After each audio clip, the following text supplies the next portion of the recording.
Good morning, guys. The title of the product is NUMS based gesture control robot. Here the title indicates NUMS based. NUMS means is NUMS sensor which gives commands to the controlling of robot. Gesture means movement of the MEMS.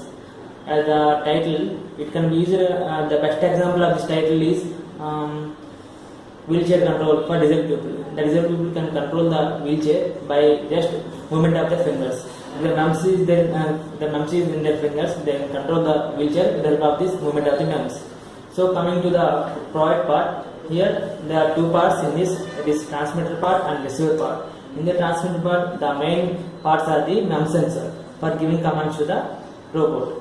The MEMS sensor gives commands to the Arduino board. In Arduino board, we are using a controller called Atmega328. This is the controller that takes commands from the MEMS sensor and communicate with the robot. Here the Atmega328 is a controller that takes the commands and analyzes them and give output through the max.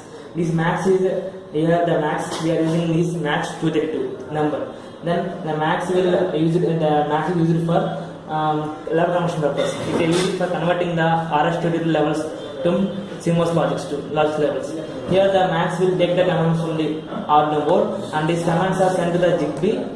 Here the Zigbee we are using is Tarang F4. The Zigbee is a bidirectional device which give commands and which take commands. It is helpful for communication purpose. We are using serial communication here. Coming to the transmitter part. In the transmitter part, we are having a robot which will be controlled with the MEMS values.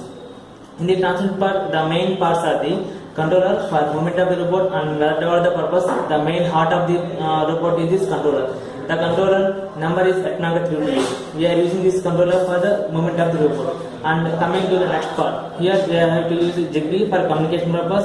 As I said, bidirectional communication means we have to get a transmitter Zigbee and receiver Zigbee. The transmitter Zigbee will send the commands from the Zigbee and receiver Zigbee will receive the commands from the transmitter Zigbee. And these commands are sent to the max board. Here same, we are using the same Zigbee, that is Tarang F4 Zigbee for communication purpose, and the commands from Zigbee are sent to the max board.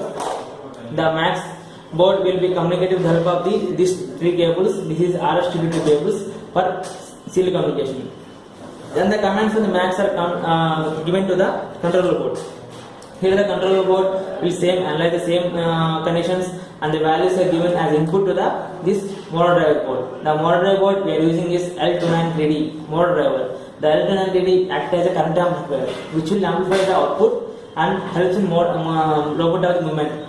It gives supplies to the motors depending on the condition of this MEMS sensor. Here the MEMS sensor gives values depending on the gestures. Gesture means left, right, front, back. These are the gestures that are given to the MEMS sensor. Coming to the output part, I will show you the output. Just condition of the MEMS sensor. This is stopping condition of the robot. When the MEMS sensor is in straight position, then the motors will be in off condition. Means the robot will be still position. It will not do any movement. Now when the motor is turned right side,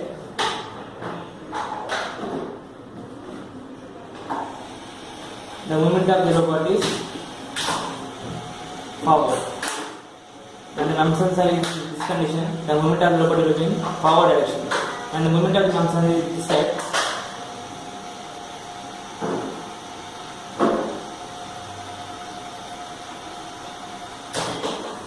The movement of the robot will be in backward direction. Means when the MEMS sensor is in this position, the robot will be moving backside. Then when the MEMS sensor is in this condition, the stopping condition at the side.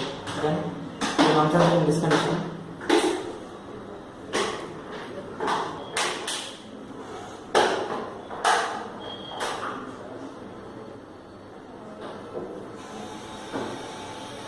This is right turning of the robot right will be occurred when the MEMS sensor is in this condition. When the MEMS sensor is in this condition, the stopping position, then when the MEMS sensor is in this condition.